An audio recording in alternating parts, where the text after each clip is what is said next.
Hello dear students, N Awasthi video solution series में आज हम लेवल 1 की क्वेश्चन 81 टू 90 डिस्कस करेंगे। Let's start from question number 81। The de Broglie wavelength of an electron accelerated by an electric potential of v volt is given by. तो हमारे पास जो D Broglie wavelength होती है इन टर्म्स ऑफ पोटेंशियल, तो ये होती है h upon root 2m q into V. तो यहाँ पर इलेक्ट्रॉन के केस में बात की जा रही है, तो चार्ज इलेक्ट्रॉन पे कितना होता है प्लस ई, तो हमारे पास 4 इलेक्ट्रॉन जो लेमडा हो जाएगा वो क्या हो जाएगा h upon root 2 mass of electron into charge on electron. Charge on electron हमारे पास कितना होता है माइनस ई, तो ये ई हो जाएगा और v वोल्टेज हमारे पास दिया हुआ है। ठीक है, अब यहाँ पर आप वैल्यूज पुट करिए। प्लांक कांस्टेंट हमारे पास वैल्यू होती है 6.62 into 10 to the power minus 34 joule into second. Mass of electron हमारे पास होता है 9.1 into 10 to the power minus 31 kilogram. और यहाँ पर इलेक्ट्रॉन पे चार्ज है तो ये 1.6 into 10 to the power minus 19 और v वोल्ट अपन इस तरह से रख देंगे। अब इसमें को आप सॉल्व करेंगे तो ये वैल्यू हमारे पास आएगी 150 अपॉन v की पावर हाफ, जिसका रूट निकालेंगे तो ये हमारे पास आएगी 12.23 अपॉन रूट v ओंगस्ट्रोम। अब अपने पास यहाँ पर जो वैल्यूज़ दी गई है वे नैनोमीटर में दी गई है, तो हमारे पास क्या हो जाएगा यहाँ पर वैल्यू 1.23 या 1.223, ये रूट वी नैनोमीटर हो जाएगा। तो हमारे पास इस तरह से भी आप पॉइंट को ध्यान रख सकते हैं कि इलेक्ट्रॉन को वी वोल्ट से एक्सेलरेट किया तो उसकी जो वेवलेंथ हो जाएगी वो वेवलेंथ आएगी 150 अपॉन रूट वी, सॉरी यहाँ पर 150 अपॉन वी की पावर हाफ या 12.23 अपॉन रूट वी ओंगस्ट्रोम। ये वैल्यू हमारे पास ओंगस्ट्रोम में आएगी। ठीक है, तो हमारे पास कौन सा ऑप्शन करेक्ट आंसर हो जाएगा यहाँ पर, ऑप्शन सी हमारा करेक्ट आंसर हो जाएगा। ठीक है, नेक्स्ट क्वेश्चन है 182। An electron travels with a velocity of x metre per second for a proton to have the same de Broglie wavelength, the velocity will be approximately. तो हमारे पास एक lambda दिया हुआ है इलेक्ट्रॉन के लिए, वो हमारे पास कितना होगा h अपॉन एम वी। यहाँ पर मास ऑफ इलेक्ट्रॉन होगा और वेलोसिटी हमारे पास दी हुई है x मीटर पर सेकेंड। तो मास ऑफ इलेक्ट्रॉन के लिए जो वेवलेंथ है लेमडा ई, ये इस तरह से हो जाएगी h upon mass of electron और वेलोसिटी x है।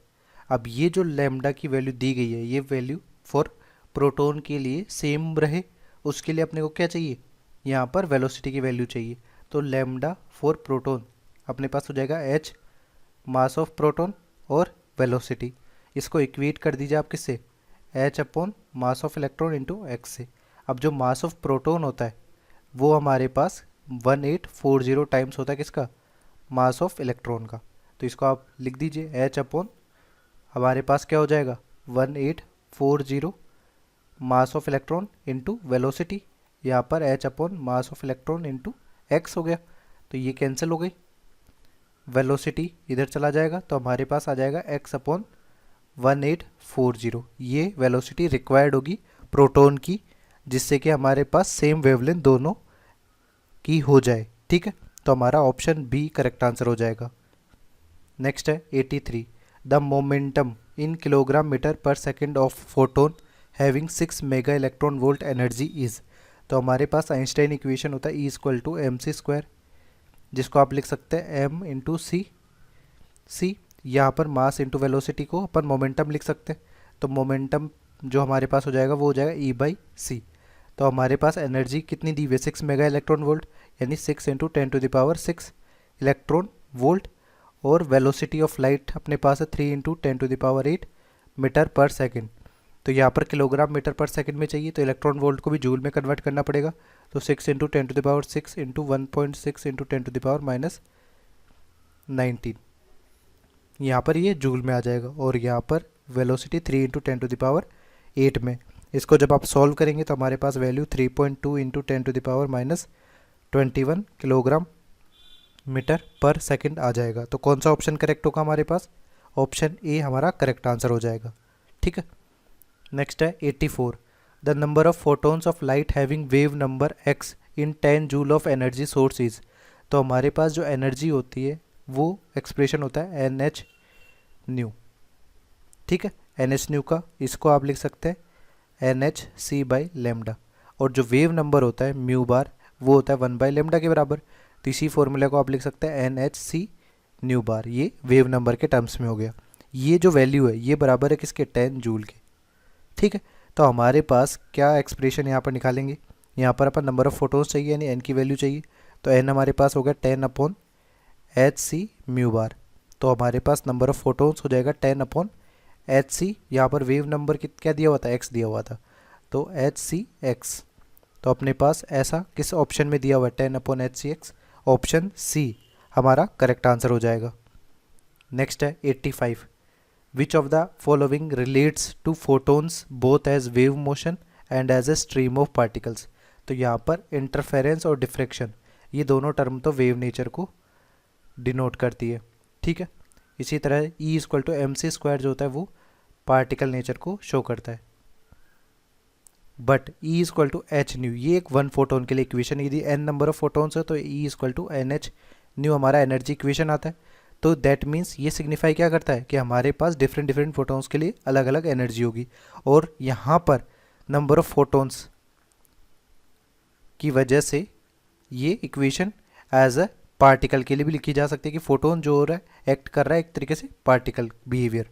ठीक है, और यहाँ पर वेवलेंथ फ्रिक्वेंसी टर्म भी आ रही है तो वेव नेचर को भी शो कर रहे हैं। दैट मीन्स दोनों नेचर को शो करने के लिए इक्वेशन यहाँ पर वैलिड है, ऑप्शन डी। ठीक है, नेक्स्ट है 86, if A not be the radius of first Bohr orbit of hydrogen atom the D Broglie wavelength of an electron revolving in the second Bohr orbit will be. तो Bohr model के हिसाब से अपन देखते हैं कि हमारा जो एंगुलर मोमेंटम होता है एम वी आर एन होता है integer multiple of H upon 2 pi. तो यहाँ पर हमारे पास सेकेंड बोर ऑर्बिट की बात हो रही है यानी एन की वैल्यू जो है वो 2 है, तो अपन क्या एक्सप्रेशन लिखेंगे, M V R to 2h upon 2 pi, तो ये वैल्यू हो जाएगी h अपॉन पाई। अब यहाँ पर जो मास इंटू वेलोसिटी है ये हमारा क्या हो जाएगा, मोमेंटम हो जाएगा, तो इसकी जगह आप लिख दीजिए momentum r2 upon equal to हो जाएगा h अपॉन पाई। अब जो ये मोमेंटम है इसके लिए अपने को एक्सप्रेशन चाहिए, तो डी ब्रोगली वेवलेंथ अपने पास होता है lambda equal to h upon M V यानी h अपॉन पी। तो जो मोमेंटम है p वो हो जाएगा h बाई लेमडा के बराबर। तो अपन यहाँ पर क्या करेंगे, मोमेंटम h बाई लेमडा रख देंगे, r2 equal to h upon pi. तो यहाँ से एक्सप्रेशन अपन निकालेंगे तो हमारे पास लेमडा जो हो जाएगा वो हो जाएगा पाई r2। ठीक है, और इससे हमारा जो r2 का एक्सप्रेशन होगा वो हो जाएगा लेमडा बाई पाई। अब यहाँ पर अपने को क्या दिया हुआ है कि डी ब्रोगली वेवलेंथ की radius of first Bohr orbit जो है वो ए नोट है, तो रेडियस का एक्सप्रेशन होता है हमारे पास R N equal to 0.529 N square by Z angstrom. तो हमारे पास यदि R1 अपन निकालते हैं, यहाँ पर R1 अपन कैलकुलेट करते हैं तो ये हो जाएगा 0.529 एन स्क्वायर यानी फर्स्ट ऑर्बिट और हाइड्रोजन एटम है तो 1, तो ये हो जाएगा 0.529 ए नोट। ये वैल्यू जो होगी वो बराबर हो जाएगी इसके ए नोट के। तो अपन R2 के लिए निकालते हैं, R2 के लिए हो जाएगा 0.529 एन स्क्वायर बाई जेड यानी 2 का स्क्वायर, यहाँ पर 1 हो जाएगा, तो ये 0.529 का मल्टीपल हो जाएगा 4, तो ये 0.529 ए नोट के बराबर है, तो ये वैल्यू हो जाएगी ए नोट और यहाँ पर 4 टाइम्स 4 ए नोट हो जाएगा। अब अपने पास ये इक्वेशन आ गई है R2 equal to 4 A note. R2 की वैल्यू हमारे पास क्या दी हुई है, lambda by pi 4 A note. तो हमारे पास जो लेमडा का एक्सप्रेशन आ जाएगा वो क्या आ जाएगा, 4 पाई ए नोट। ठीक है, तो यहाँ पर सेकेंड बोर ऑर्बिट में जो वेवलेंथ है उसका एक्सप्रेशन होगा 4 pi A naught, option B से मैच कर रहा है।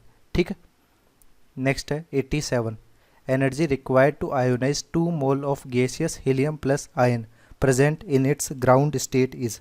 तो आयोनाइजेशन एनर्जी का जो फॉर्मूला होता है वो हमारे पास होता है plus 13.6 Z square upon N square electron volt. तो यहाँ पर हमारे पास हीलियम ग्राउंड स्टेट में है तो इसके लिए जेड की वैल्यू क्या हो जाएगी, जेड की वैल्यू तो 2 हो जाएगी और एन की वैल्यू हमारे पास 1 हो जाएगी। तो इसके बेसिस पे आयोनाइजेशन एनर्जी अपन देखें प्लस 13.6 2 का स्क्वायर अपॉन 1 का स्क्वायर, तो plus 13.6 into 4 that means 54.4 electron volt.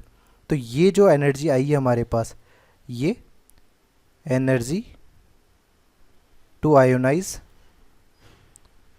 Ionise 1 atom of helium.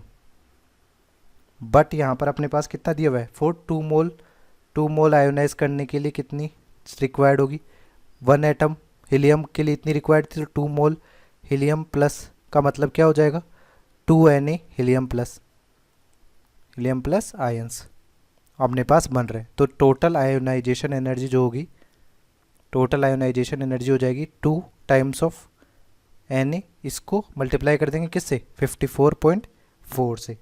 तो जब आप इसको सॉल्व करेंगे तो हमारे पास वैल्यू कितनी आ जाएगी, 108.8 Na इलेक्ट्रॉन वोल्ट।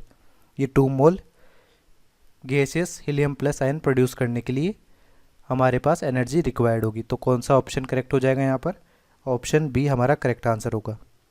नेक्स्ट है 88, which of the following is the most correct expression for Heisenberg uncertainty principle. Heisenberg uncertainty principle का एक्सप्रेशन होता है delta X into delta P is greater than equal to H upon 4 pi, जो कि कौन से option में दिया हुआ है, ऑप्शन बी हमारा करेक्ट आंसर हो जाएगा।